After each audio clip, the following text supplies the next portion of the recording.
오늘 그래서 본문은요, 바로 다른 생각, 좀 더 격이 다른, 좀 더 우리의 일반적인 생각, 우리가 가지고 있던 생각이랑 좀 더 다른 생각을 할 수 있다면 different thinking, different choice, different life, 우리가 좀 더 일반적으로 생각하지 못했던 것을 생각할 수 있다면 우리의 인생은 달라지지 않을까, 그 말씀에 초점을 가지고 한번 돌아보겠습니다. 오늘 9장 51절부터는 예루살렘에 가는 여정이에요.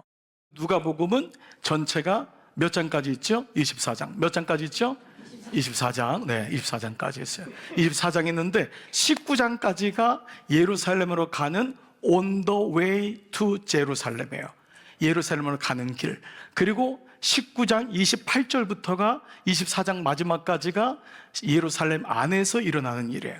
거기서 죽으시고 부활한 사건이에요. 그러니까 예루살렘에 가는 길 가운데서, 인생의 길 가운데서 가장 많은 단어가 뭐냐면 생각이에요. 선택이에요. 이거 우리랑 똑같지 않아요? 우리도 길 속에서 부단히 생각하고 부단히 선택한다는 것이죠.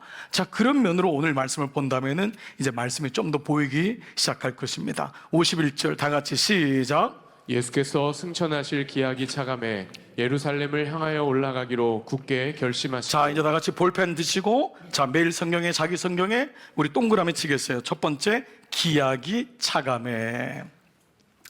기약이 차간다는 건 뭐냐면 시간이 되었다는 거예요. 예수님이 직감하는 거죠. 아, 십자가 질 때가 다가오고 있구나, 아는 거예요. 그 우리로 하면은 우리가 인생이, 죽음이 다가오고 있구나, 이런 식으로도 생각할 수가 있고, 사명이 다가오고 있구나, 뭔가 내가 할 일이 보이기 시작하는구나. 그래서 이것을 보통 주석에 사명의 발견 이렇게도 쓰는 데가 있어요. 자, 그러면 시간이 차간다는 것은 예수님이 시간에 익숙하다는 거예요. 그리스도에는 두 가지의 시계를 찬다고 했죠. 첫 번째는 뭐죠? 바로 여러분 제가 차고 있는 크로노스의 시계입니다. 이 시계는 지금 12시 2분을 가리키고 있는 거예요. 그리고 제 나이를 가리키고 있는 거예요. 2025년. 여러분 모두가 이 크로노스를 차고 있어요. 그러나 동시에 그리스도인이 차고 있는 또 하나의 시계가 뭐죠? 카이로스의 시계예요. 이거는 주님이 됐다 하면 가는 시계예요. 시간표를 알게 되면 뭐가 보이죠? 주인이 보이는 거예요. 그리고 목적지가 보입니다. 우리는 이제 내 시간을 살지만은 주인의 시간도 같이 더불어 살게 된 거죠. 목적지를 생기게 되니까 이어서 나오는 단어가 다시, 여러분 오늘 51절 보니까 뭐라고 나와 있죠?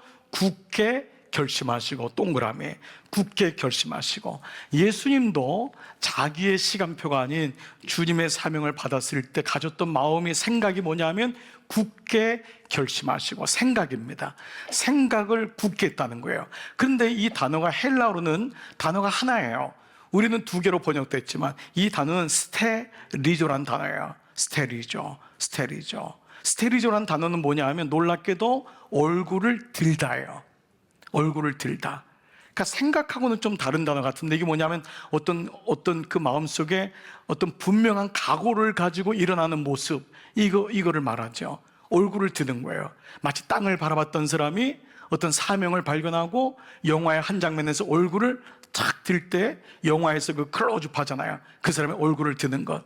예, 주먹을 쥐고 얼굴을 들다. 이게 스테리조라고 하는 단어이죠. 그래서 영어 성경에도 set his face 이렇게 나와요. set, 그의 얼굴을 들고, set up 한다 그러잖아요. set, 그의 face란 단어가 굳게 결심하고예요. 그래서 여러분 우리가 찬양에도 이런 찬양 있잖아요. 고개 들어 주를 맞이해 엎드려 경배하며 찬양. 고개를 들라는 거예요. 고개 들어, 지금도 고개 들어, 이렇게. 고개 숙이지 마, 여러분 졸지 마, 이런 거 있잖아요. 고개 들어, 고개를 들으라는 거예요. 고개를 들어 하늘을 바라보라는 거예요. 고개를 들어서 하나님이 나에게 어떤 마음을 주시는가. 그러니까 굳게 결심하는 건 의지적인 결심 차원이 아니라 하나님을 향하여서 내 마음을 열고 얼굴을 들고 그분께로 내 마음을 정하겠다는 거예요. 예수님이 굳게 결심하고 예루살렘을 향하여 가시죠. 자, 이런 가운데 이제 문제가 생겼어요. 오늘 본문 보니까 사마리아 사람들이 유대인인지라 길을 열어주지 않은 거예요. 여러분, 사마리아인과 유대인은 지금까지도 뭐 팔레스타인과 유대인과의 그 전쟁이 거기서 다 일어난 어떤 그런 부수적인 일들 아닙니까? 당시에는 더했죠. 그러니까 사마리아인들은 유대인을 상종 안 하고 유대인은 그들을 개 취급하고, 그러니까 이 예수님이 있었던 갈릴리에서 예루살렘으로 오려면 사마리아를 통과해야 되는데 길을 열어주지 않으니까 베레아 쪽으로 돌아서 오는 일이 생긴 거예요. 자, 그때 주님의 제자인 누구죠? 야고보와 요한이, 그 다음 구절이 바로 이렇게 나오는 거예요. 자, 제자 야고보와 요한이 이를 보고 이르되 우리가 불을 명하여 하늘로부터 내려 저들을 멸하라기를 원하시나이까. 이 말이 꼬였지만 이 말은 뭐냐면 저들을 죽일까요? 주님, 저들을 죽여주세요. 저들은 주님이 누군지 모릅니다. 어떻게 저런 방자한 인간들이 있을 수 있습니까? 옛날부터도 그러더니 저들은 안 되겠습니다. 주님, 저들을 죽여주십시오. 불을 명하여서. 그런데 이 야고보와 요한은 세베대의 두 아들입니다. 그리고 이 두 사람은 형제죠, 당연히. 그리고 예수님 마가복음 이 3장이죠. 예, 마가복음 3장에 보면은 이 두 제자를 부르는 장면이 나와요. 그래서 마가복음 3장 17절에서 두 제자에게 별명을 주는데 여러분 혹시 아시나요? 보아너게, 우레의 아들들이라는 별명을 붙여요. 그러니까 얼마나 성격이 막 분에 막 이거 감추지 못하고 화가 많고 막 울컥울컥하고 거칠은지 우레의 아들들이라고 별명을 줘요. 그러니까 그만큼 이 사람들은 지금 표현도 뭐죠? 자신의 생각은 다 죽여버려야 된다. 우리하고 같이 가자. 우리를 어떻게 예수님을 막아? 이렇게 얘기를 하고 있는 거예요. 자, 그래서 55절에 보니까 그런데 예수님이 뭐라고 하죠? 예수께서 돌아보시고 첫 번째 동그라미 꾸짖으시고 두 번째 함께 다른 마을로 가셨다라는 거예요. 요한과 야고보에게 왜 너희의 기존의 생각에 멈춰 있냐라고 말씀하는 거예요. 그 다음에 주님은 그들에게 다른 생각을 요구하시되 그 다음에 보니까 뭐라 했죠? 함께 다른 마을로 가시니라. 동그라미 함께. 저는 이 구절이 너무 고마운 거예요. 사실 예수님을 힘들게 한 사람은 사두개인이나 바리새인들이 아니었어요. 바로 제자들이었어요. 제자들이 얼마나 힘들게 했는지 몰라요. 여러분, 여기 야고보와 요한은 베드로와 함께 12제자 중에서도 수제자 안에 들어가는 사람이에요. 이 사람 수준이 이런 거예요. 말 안 들으면 그냥 불로 다 태워버리시죠. 예. 그리고 그냥 선 긋지요. 예수님은 사마리아에 가서 한 영혼이라도 만나고 싶은데, 그들을 구원하고 싶은데 이 사람은 뭐 통닭집을 한 것도 아니고 뭐 이렇게 그냥 불로 태워버리시죠. 웃지도 않는구나. 네, 막 이런 모습이 막 여기 등장하는 거예요. 그런데 이들을 주님이 뭐라 그러죠? 함께 다른 마을로 가시니라. 여러분, 그래서 오죽하면 그런 유머가 있었겠어요. 예수님이 원래 30년 교회하러 왔다가 12명 만나가지고 3년 만에 가셨다고. 여러분 아세요? 얼마나 12명이 힘들었으면. 원래 30년 계획을 가지고 오셨다는 거예요. 12명 목회하다가 너무 힘들어가지고, 그래서 주님이 돌아가신 이유가 스트레스 때문에 12제 동안 혈압이 높아가지고 돌아가셨다라고 하는 믿지 못하는 얘기가 있어요. 여러분, 오죽하면. 그런데 주님이 그들을 함께 데려가는 거예요. 여러분, 인생을 살면서 가장 힘들게 하는 게 누굴까요? 가장 가까이 있는 사람이에요. 가장 도움을 주지만 가장 어려운 거예요. 배우자도 될 수 있고, 때로는 부모님도 될 수 있어요. 때로는 자녀도 될 수 있어요. 우리의 친척도 될 수 있어요. 그런데 주님이 뭐라 그러죠? 함께 가야 된다는 거예요. 이거 적용할 게 많지 않을까요? 가정적으로 한번 적용해 볼까요? 여러분, 우리 가정에서 좀 디퍼런트 띵킹이 필요하잖아요. 누군가에 대한 얘기하다가도 디퍼런트 띵킹, 세상을 보는 것도 욕하다가도 디퍼런트 띵킹. 우리 좀 다르게 생각해 보자. 그거 뭐예요? 말씀을 끌어서 생각해 보자는 거예요. 우리 묵상하고 있지 않냐? 그 말이에요. 누군가에 대해서 흠담을 할 때도 우리 좀 다른 생각을 해보자. 교회에 대해서 아픔을 얘기하다가도 다른 생각을 해보자. 아니면은 얘기 실컷 한 다음에 마음이 편하질 않아요. 속상해요. 그때마다 다른 생각을 하고 함께 갈 수 있는 믿음, 이것이 가정입니다. 여러분, 가정 안에 같이 가는 일이 일어나야 될 줄 믿습니다. 좀 기다려줘야 돼요. 여러분 자녀를 향해서도 너무 어려울 때 내 생각으로 하면 소망이 없어요. 그때마다 주님께 올려드리는 마음을 가져야 돼요. Different thinking, 다른 생각, 다른 선택을 할 수 있는 마음의 여유와 기도가 필요한 것입니다. 자, 이런 가운데 두 번째 사건이 일어납니다. 57절부터예요. 자, 예수님을 따르는 사람들의 생각이 어떠한지를 볼게요. 57절 시작. 길 가실 때에 어떤 사람이 여짜오되 어디로 가시든지 나는 따르리이다. 자, 여기 동그라미 어떤 사람이, 누가에는 이 사람을 좀 드러내지 않았는데 마태복음 8장에는 이 사람을 서기관이라고 분명히 얘기하고 있어요. 직업이 세리였던 마태는 아마 좀 이 사람들을 직접적으로 드러내기를 원했던 것 같아요. 서기관은 지금으로 말하면 가장 당시에도 돈이 많고 권력 지향적이고 명예가 높았던 사람이에요. 모든 사람이 가장 부러워하는 사람이에요. 돈도 많지, 명예도 있지, 권력도 있지, 집권층이에요. 자, 그런데 그 서기관이 뭐가 부족했는지 예수님을 쫓아오기 시작했어요. 그랬더니 예수님이 뭐라고 뜬금없이 얘기하시느냐. 58절 한번 볼까요? 예수께서 이르시되 여우도 굴이 있고 공중에서도 집이 있으되 인자 나는 머리 둘 곳이 없다. 나는 깡통이란 말이에요. 빈 털털이다. 너 잘못 선택했다. 너 나에게 뭐 얻으려고 하는 것 같은데 나는 아무것도 없다.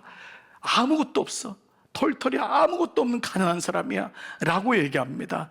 예수님이 이 서기관의 마음을 알아차리신 것 같아요. 서기관에는 주님을 따르려고 하는 생각이 없었어요.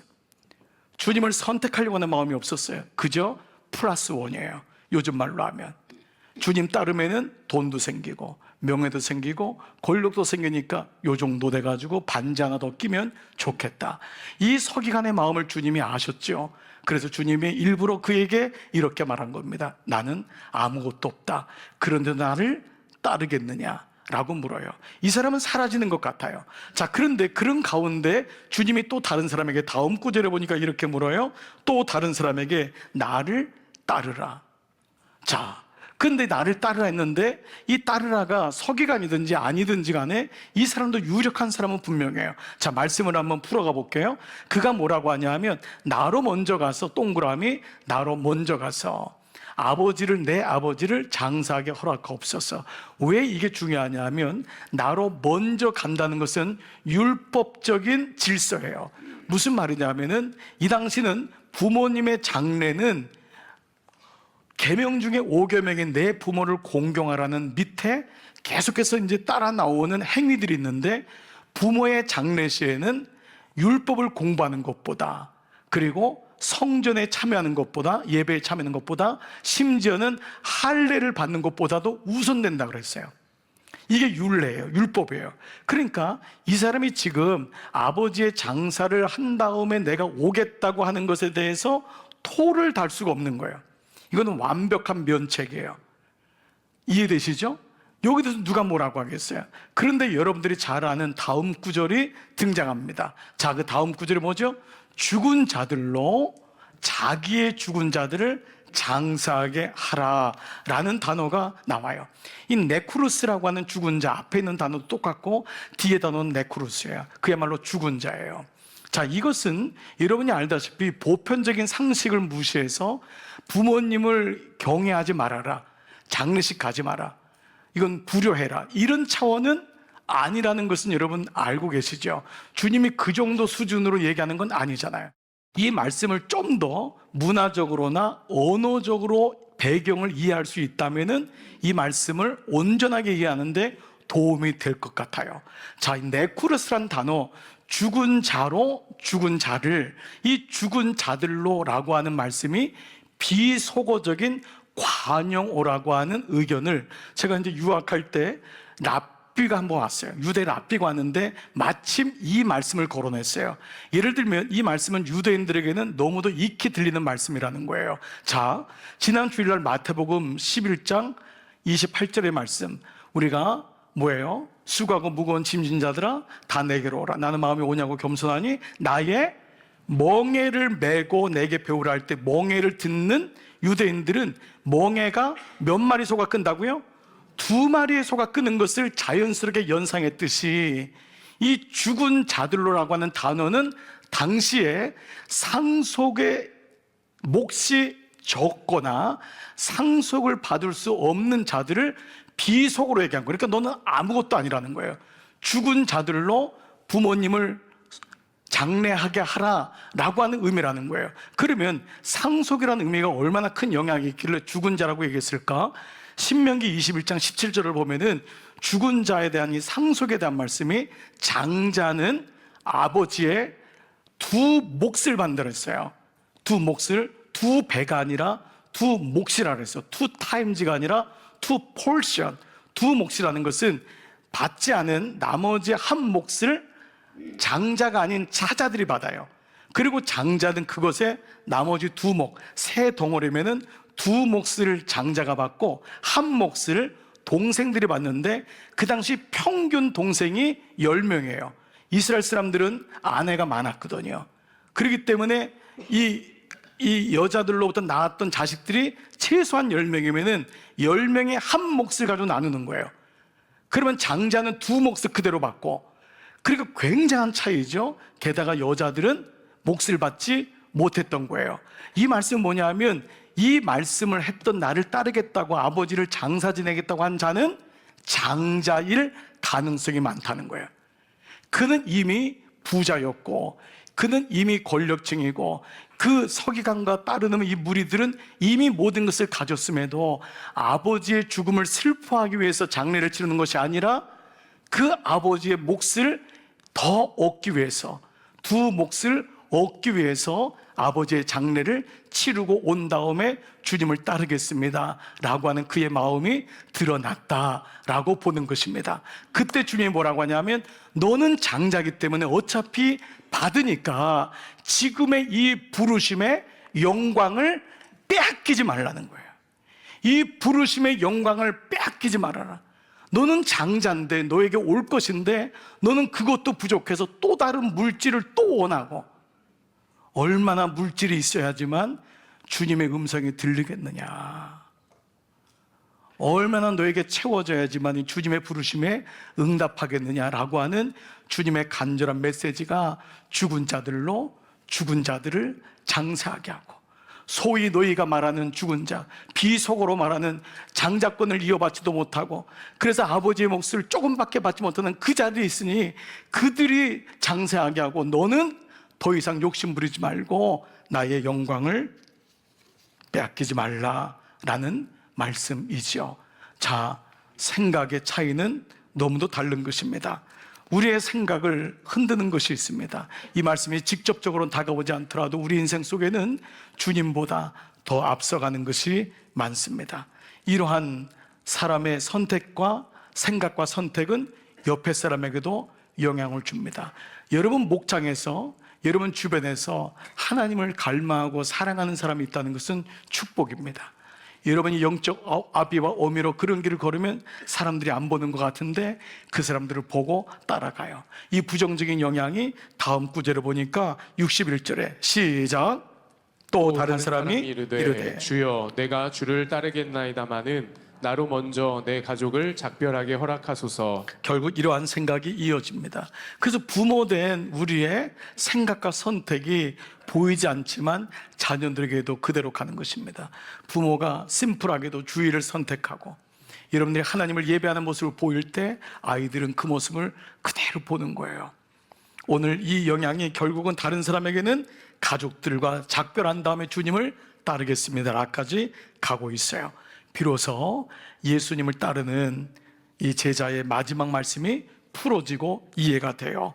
오늘 마지막 절은 이렇게 시작돼요. 자, 62절 예수께서 이르시되, 결론적으로 말씀하는 거예요. 손에 쟁기를 잡고, 이 쟁기가 개인적인 홈이든지 아니면 소들이 끌고 있는 쟁기든지, 쟁기를 잡고 뒤를 돌아보는 사람은 없다는 거예요. 쟁기를 잡으면 어디를 보죠? 목적지를 보는 거예요. 쟁기를 잡는 사람은 밑에 부지런히 땅을 파지만 순간순간 앞을 보는 거예요. 이 말씀은 마치 주님이 굳게 결심하고, 그게 뭐라 그랬죠? 얼굴을 들고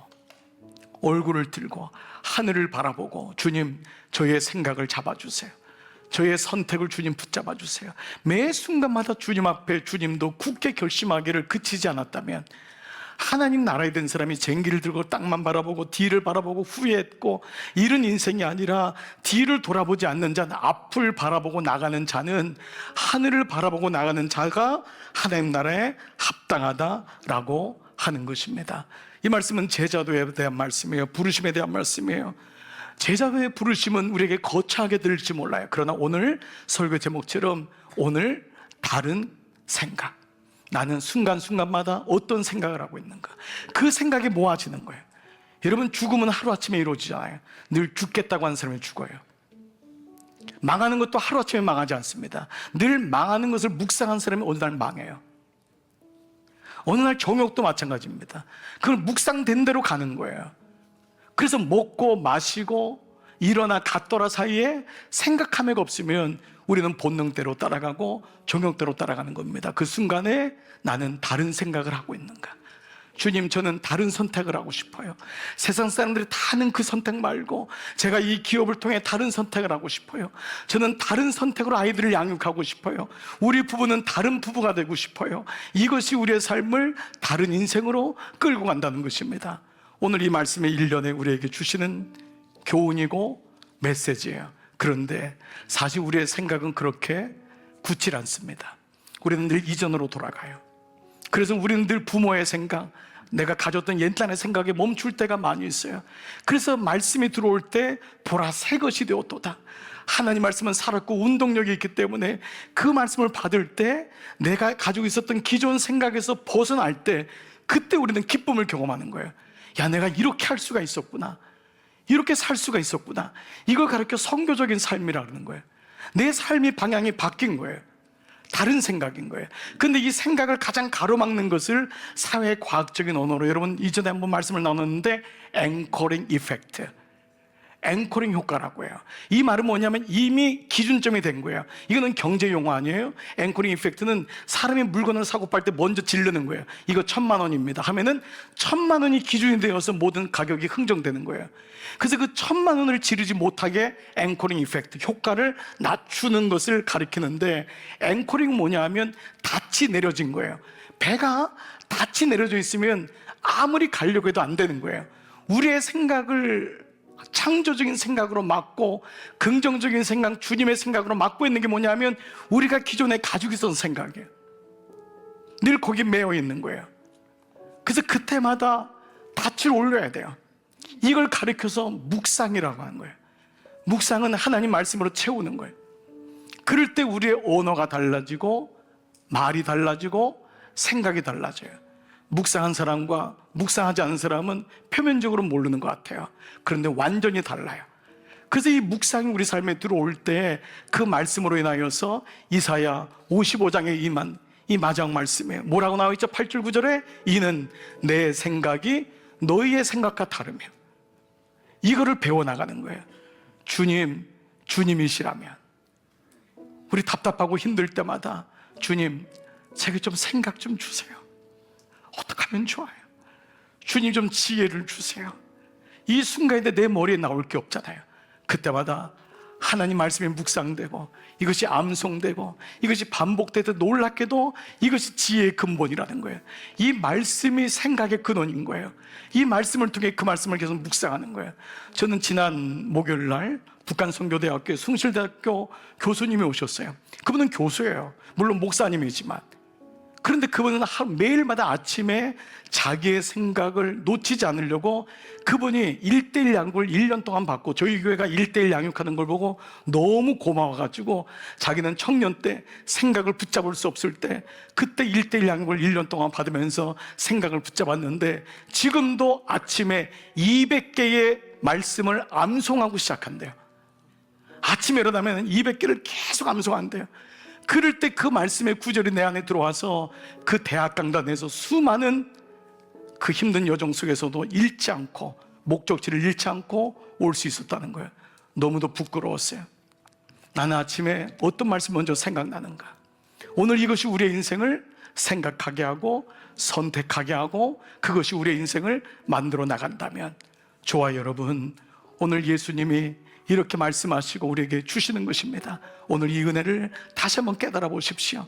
그리고 다른 생각, 다른 선택, 다른 인생으로 우리 모두도 다시금 일어나서 주님, 제가 주님을 그렇게 따르겠습니다, 그러한 인생으로 회복될 줄 믿습니다. 이번 한 주간 여러분 가운데 하나님 말씀으로 생각하고 선택하고 되어지는 인생 되기를 주의 이름으로 축복합니다. 아멘.